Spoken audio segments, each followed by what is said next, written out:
Nos encontramos con el profesor Diógenes Guayán. Acaba de tener lugar en este lugar tan lindo que tiene Las Varillas, la Casa de la Historia y la Cultura del Bicentenario, la presentación de su ensayo Las Varillas, nuevas miradas sobre nuestros orígenes. Las Varillas, nuevas miradas sobre nuestros orígenes, es el título de este ensayo que, bueno, según relataba, comenzó siendo una investigación desde lo personal, la genealogía propia, etcétera, y naturalmente lo fue llevando a investigar sobre otras cuestiones de la historia de Las Varillas. ¿Es así? Sí, así es, sí, porque como decías vos, mi hijo estaba buscando, y yo también, en otras épocas, el tema de dónde venía el apellido Guayán y de dónde eran, y bueno, y encontramos a través de la tecnología de páginas de internet. Y bueno, y eso me fue llevando a estudiar otras cosas.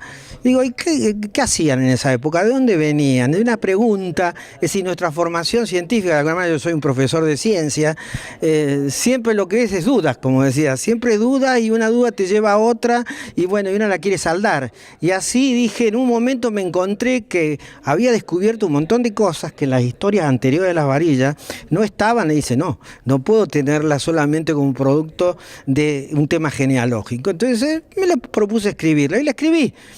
Y por una cuestión, como dije, de una enfermedad no pude, la terminé de escribir en diciembre de 2012 y recién la puedo presentar hoy. Pero bueno, esa fue la historia, de la genealógico a un ensayo, se dice, científico, social, digamos, de la historia de Las Varillas, que versa fundamentalmente sobre el origen criollo anterior a la colonización y al hecho de la fundación de Las Varillas. Y como yo planteé, no solamente eso era importante, ¿sabes por qué? ¿Qué pasaba? ¿Qué contexto histórico había en aquella época? ¿Por qué se había corrido a los aborígenes de alguna manera? Y bueno, había que construir el granero del mundo, que dijeron algunos. Y bueno, y ahí vinieron los colonos. Y fueron dejados de lado, no se hizo la colonización ni con criollos ni con aborígenes. Y esto no fue espontáneo, no fue una cosa, bueno, vamos a hacerlo así, ¿no? Había toda una dirección y demás. Y bueno, y yo creo que una cosa importante a destacar, además del origen criollo de Las Varillas, es la cultura, lo que implica la cultura. Decía yo que la cultura es el molde donde se forman las personas. Y no nos podemos olvidar de una parte de la cultura que no es solamente eurocéntrica como los argentinos nos acostumbramos a ver, sino también hay que aprender mucho de nuestra cultura criolla y aborigen. Sobre todo, como dije, en un mundo que cada vez se hace más invivible, ¿no?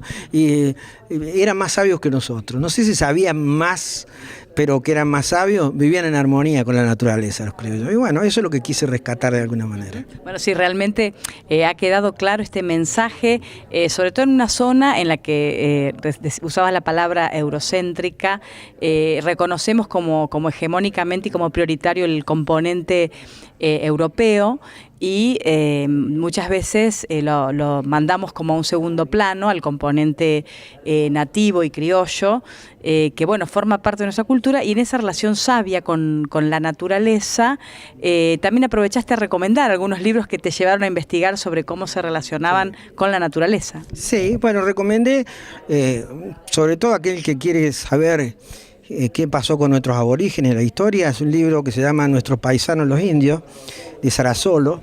A mí me sirvió de mucho, sobre todo para hacer el contexto histórico.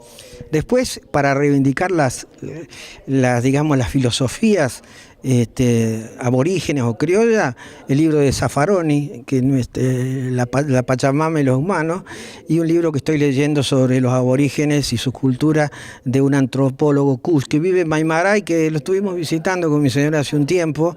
Ya falleció, a su esposa visitamos, y es muy interesante. De él esa frase de la cultura es el molde donde se desarrollan las personas, ¿no es cierto?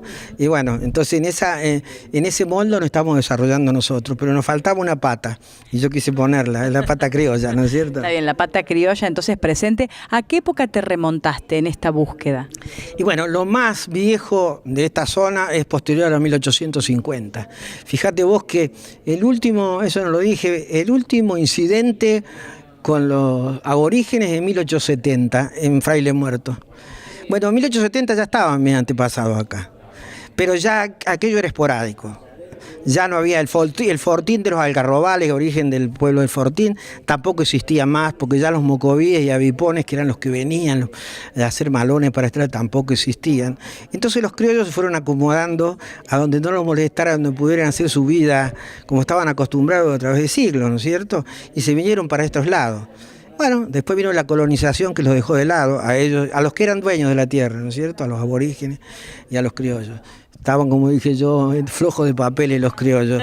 Y los pocos que lo tenían, como mis antepasados, los perdieron.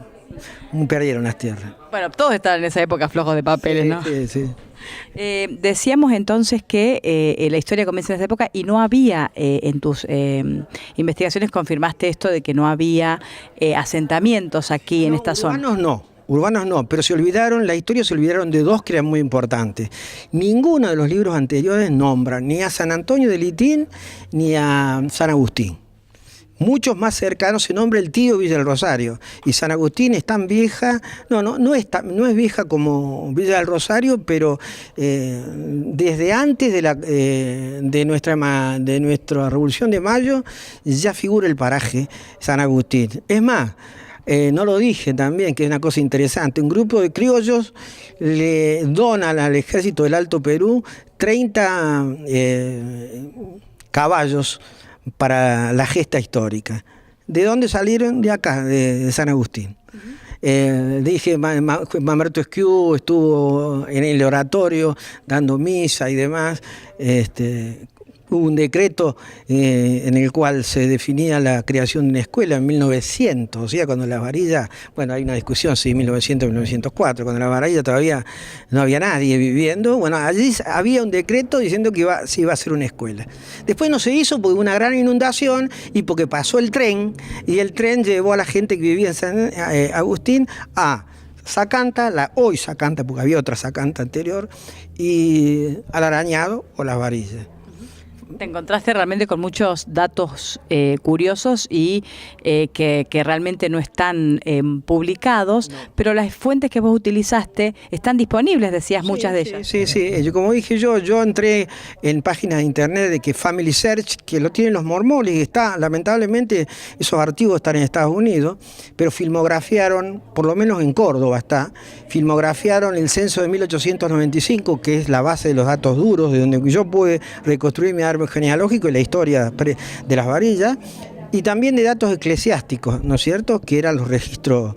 No había registro civil, Las Varillas tuvo su registro civil en 1914, inclusive varios años después de su fundación. Antes se anotaban todos en las iglesias. Así que mis abuelos, yo sé que se casaron, pero no sé cuándo ni nada, porque estaban en la iglesia, eso pasó, eso dependía de Devoto, y Devoto fue a Córdoba. A San Antonio de Litín fui a buscar datos, no encontré nada. Lo encontré a través de una página de internet en Family Search, que la tienen los norteamericanos, fíjate vos, ¿no? Bueno. Claro, hay que recurrir entonces a todos estos datos. Recursos, estas herramientas para poder encontrar estos datos. Se encuentran. Hay que buscar un poco, tuve la ayuda de mi hijo que él curioseó un poco, me dio el puntapié inicial y después lo seguí yo. El trabajo grosso de puntear apellido por apellido, de ver qué eran, qué trabajaban, la edad que tenían y todo lo que decía ahí la hoja del censo. Bueno, eso lo estuve viendo me llevó bastante tiempo hacerlo, pero me gustó.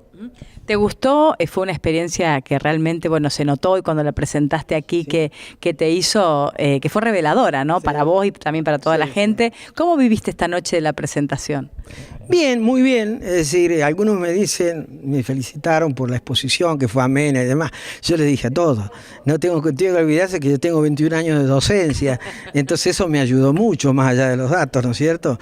Eso es lo que le estaba diciendo, pero fue muy buena porque pude cumplir con dos objetivos. Por un lado, presentar el trabajo, es decir, que se conociera el trabajo y poder hacerlo después de una enfermedad que me tuvo mal traer, ¿no es cierto?, durante un par de años, y que, bueno, de las que estoy saliendo, por suerte, y que, bueno, por eso lo retomé, y esto es una cosa que me ayuda a la salud también. Por lo tanto, este hecho creo que va a servir a la comunidad, pero también me sirvió a mí, ¿no? Por eso me sentí bien. Seguramente hasta reconoció a tu médico que te vino a escuchar. Claro, sí, viste. Sí, que él, por suerte, él me descubrió a tiempo lo que tenía, a tiempo, y bueno, pude salir adelante, ¿no es cierto? Bueno, felicitaciones, Diógenes, y bueno, ahora continúa esto, ¿no? Porque cuando uno hace una presentación, ahora vienen seguramente las charlas en las escuelas. Sí, bueno, así es un objetivo. La Secretaría de Cultura, que agradezco, y a la Municipalidad por haber hecho posible hacer esta charla y imprimir el ensayo. Va a ser girado a las escuelas. Y allí con como un acuerdo con los profesores de historia o de ciencias sociales, y mi presencia si es necesaria, yo voy a tratar de hacer un PowerPoint más didáctico para los chicos, que presenté acá, de tal forma que los chicos también empiecen a ver de que la historia que espero que todos la conozcan, la que está escrita, la que algunos no la conocen. Bueno, esta no estaba escrita, es nuevita ahora, que también sea parte de su acervo cultural, ¿no? Ese es el objetivo. Y hay que empezar por nuestra historia, ¿no? Sí. Por la más cercana. Sí, la más cercana, así es, así es. Bueno, muy bien, muchísimas gracias y bueno, felicitaciones y que tenga mucho éxito este material, que lo lea mucha gente, sobre todo. Ese es el objetivo. Muchas gracias a ustedes por la presencia también, ¿eh?